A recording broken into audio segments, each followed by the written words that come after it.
He had 2 more lawn chairs, and on the ground next to his chair was a styrofoam cooler filled with ice and canned Cokes, and a half pint of whiskey on top of the ice. By the afternoon, the drinks and the whiskey would be gone, and the healthiest of the catches would be nestled in the melting ice.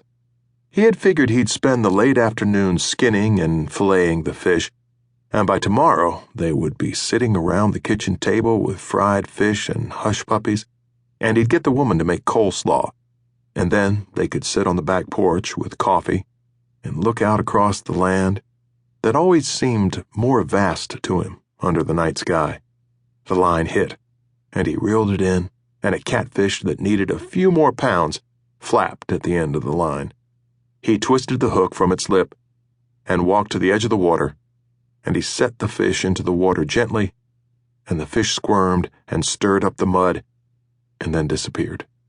He sat down again and baited another hook with another cricket and let it fly. It's finally come on, he thought.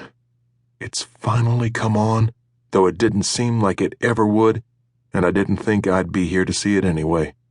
He looked at his watch and knew his son should be coming along any time now, if that truck cranked up. He looked around the place. He spent most of his time sitting now, after a lifetime of getting up and doing. Buying small houses nobody else wanted, and painting them, and replacing rotted floors, and gutting kitchens, and gutting moldy bathrooms, and doing the roofing, and tiling the floors, and whatever else had to be done. Whatever he could do with his boy. Teaching Russell how to run wire and swap plumbing, and how to measure twice, so that you made damn sure you cut it right the first time. Making these little houses something he was proud of, and then renting them to people who sometimes paid the rent and sometimes disappeared. But no matter if it was good people or bad people living in them, there was always something to do. Always something dripping, or an outlet not working, or a dishwasher not running.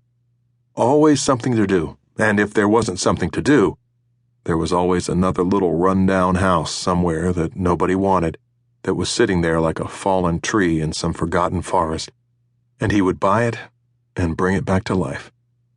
There was hardly a neighborhood in town that hadn't been touched by him and Russell. Hardly a day had gone by since he had to give it all up, that he didn't wish with the next sunrise that his back and legs would let him do the things he used to do.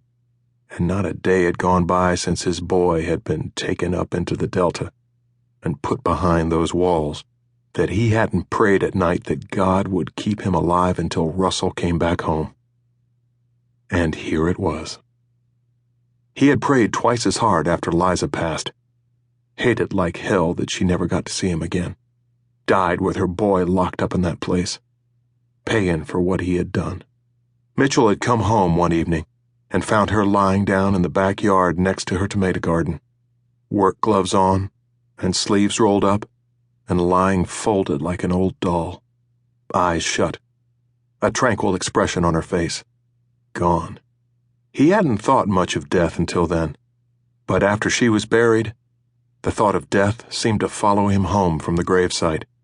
It sat with him on the porch as he smoked a cigarette, sat with him in the quiet of the house as he read the newspaper, sat with him at the kitchen table as he drank coffee in the morning, sat with him in his truck as he went about doing what he had always done, and as his knees began to go, as he knelt down to paint, and as the strength in his arms began to go as he lifted ladders in and out of the back of the truck, the thought of death seemed not only to sit with him and follow him around, but also to take root in his mind and spread into his heart and his dreams.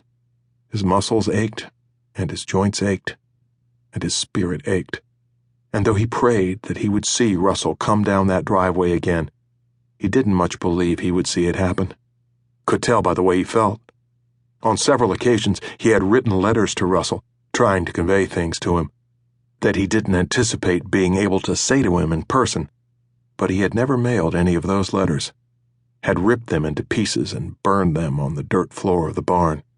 Didn't want Russell to have to carry around any more than he was already carrying around.